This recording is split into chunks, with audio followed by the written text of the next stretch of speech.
In this lesson, we're going to talk about radicals and rational exponent. When b to the n equals a for an integer n greater than 1, b is called the nth root of a. The nth roots of a number may be real numbers or what we call imaginary numbers. Imaginary numbers are not something that we're going to deal with this year. It is something that you will talk about in future courses, but we're referring to our real number system. So simplifying these expressions by using the nth roots. So far what we have looked at is the square root. So this, the square root sign, is the second root. But these next two examples are going to be something where we're going to see a little bit different. The number that's going to go inside the radical is our radicand, and the number that sits outside inside the little v in the front, that is the root that you're talking about. The square root, we don't see a number in that one. It's kind of just assumed that the 2 would be there. So looking at letter A.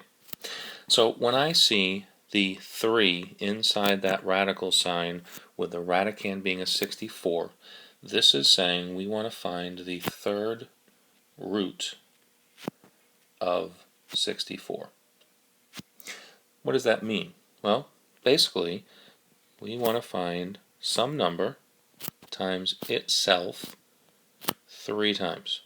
And when you think about that number, you would look at the number 4. Because 4 times 4 is 16, times 1 more 4 is 64. Therefore, the cube root of 64 is 4. Third root is the same thing as the cube root.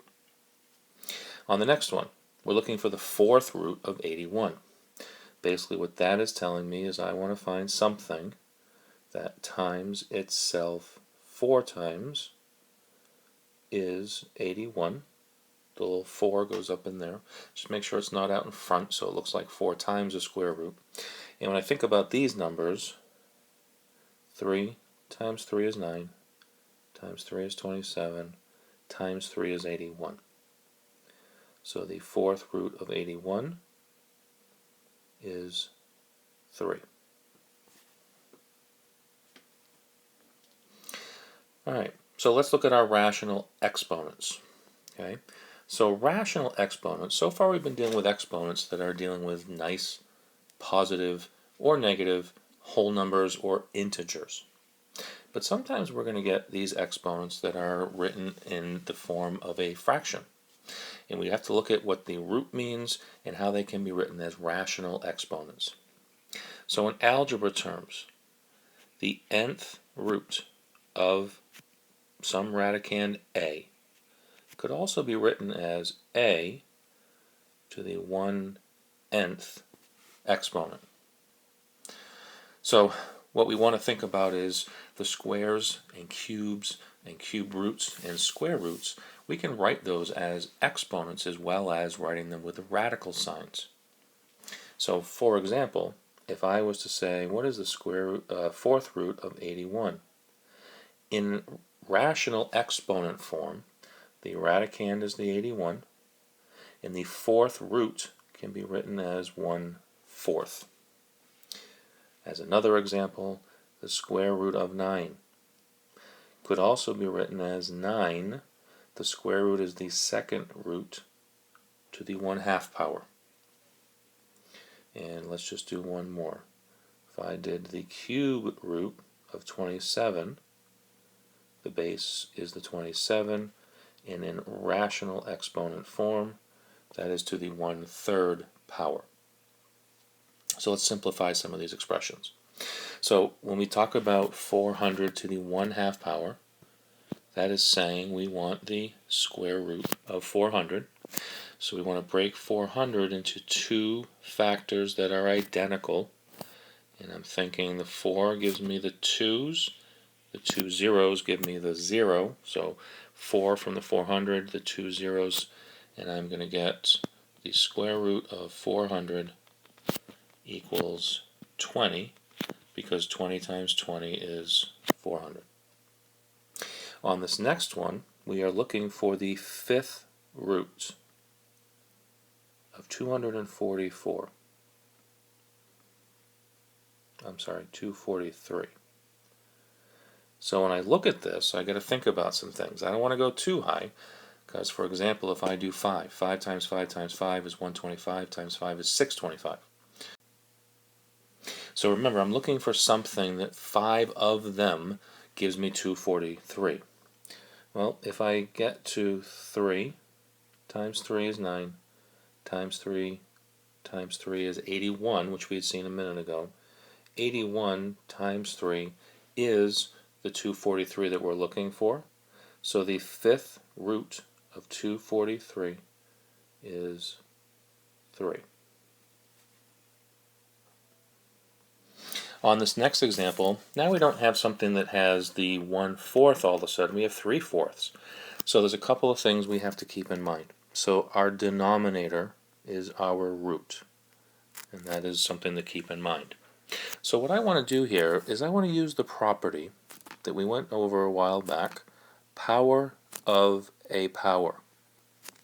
We know that the power of a power had a base being raised to a power raised to another power meant we multiply. So what I want to do is take advantage of that property. I'm going to call my base 16.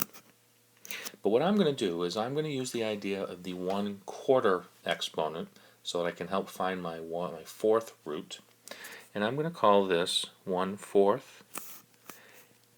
times 3.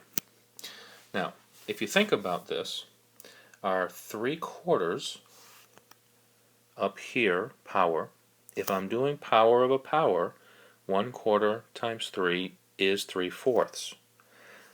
So we can use that now, and hopefully this makes some sense. 1/4 times 3 is this 3/4, so we haven't changed it. We've just kind of broken it apart a little bit, and the reason is I want this 1/4. So how that's going to help me is the following. So now I'm going to say I want the fourth root of 16 times, I'm sorry, not really times, to the third power. So what is the fourth root of 16? Well, 1, 2, 3, 4. I need 4 of the same thing, and then I'm going to take that whole thing and cube it. Well, when I look at that, I get 2, 2, 2, and 2. So the fourth root is 2. We still have the cube on the outside. 2 times 2 times 2 is 8. So on the second one, let's do the same idea. Well, again, the root is my denominator. We would like it to be 1/3. So I'm going to take my 27 to the 1/3 times 4, just to kind of rewrite with the power of a power. That's going to allow me to think, what is the third root or cube root of 27 to the fourth power? Well, the cube root of 27 is 3 to the fourth power, which means 3 times 3 times 3 times 3, which gives us 81. Okay, so now we come down to this next real-life example. We have the big giant beach ball. So during this big giant beach ball, we're trying to find the radius. So it's important to kind of figure out, what are we looking for? We're trying to find the radius to the nearest foot. So what are we given? Well, we're given the formula of the radius of a sphere by this crazy equation where we have the volume is V, and we have to plug in the rest of those numbers. We're given the volume, so we can use that here. And what I want to do is start plugging in what we have and see where we go. So if I break into this, we're going to leave this 1/3 exponent for a little bit.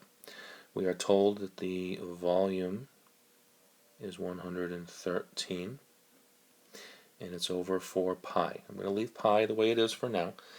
We'd like to hold on as long as we can before we make it 3.14.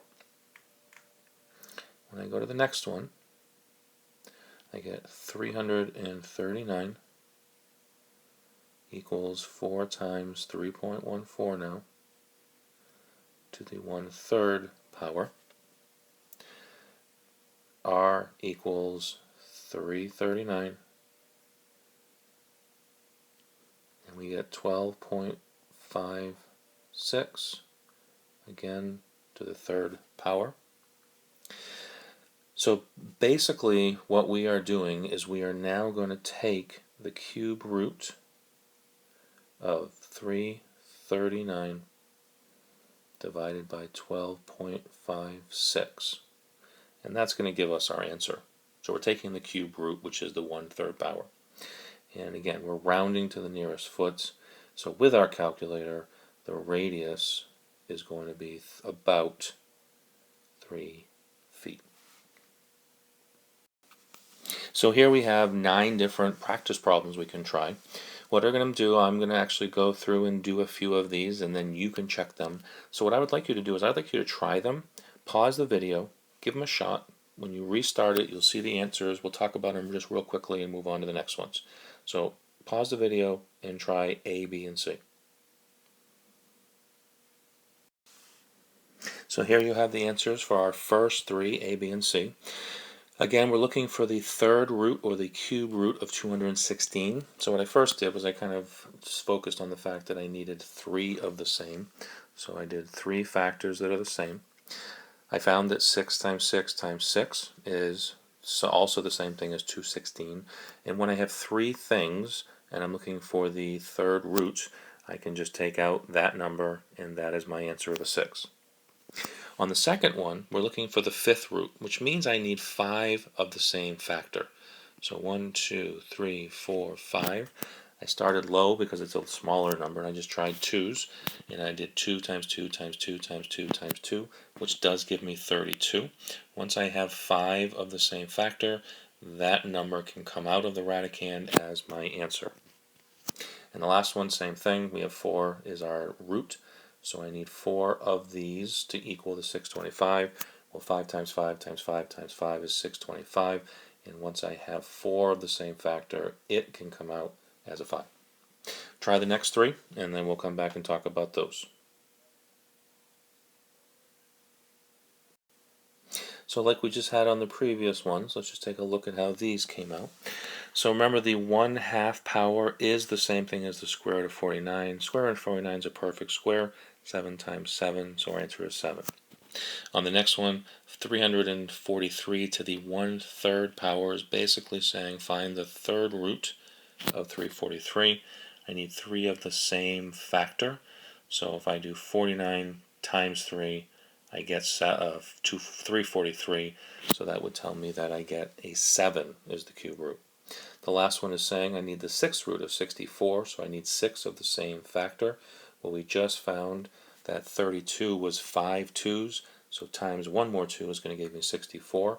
And again, once I have 6 of the same, that factor can come out. Try the last 3, and we'll talk about it in 1 second.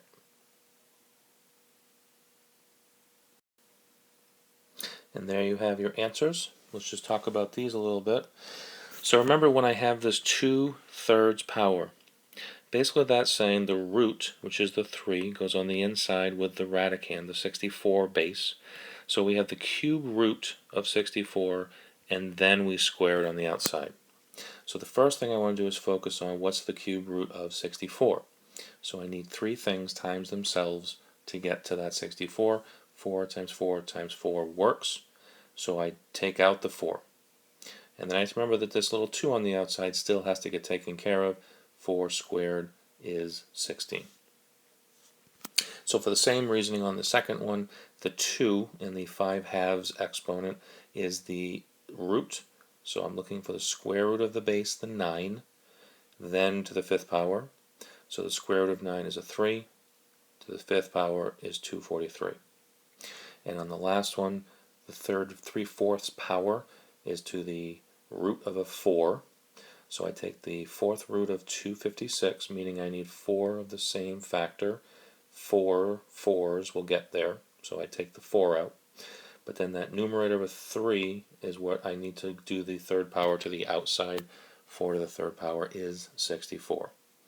So again, as long as you are being careful with understanding the roots, understanding how the radical exponents work, not very difficult. Some of these we'll use a calculator for. We would like to be able to do a lot of these smaller-ish numbers without, so we can get a better understanding of how these work.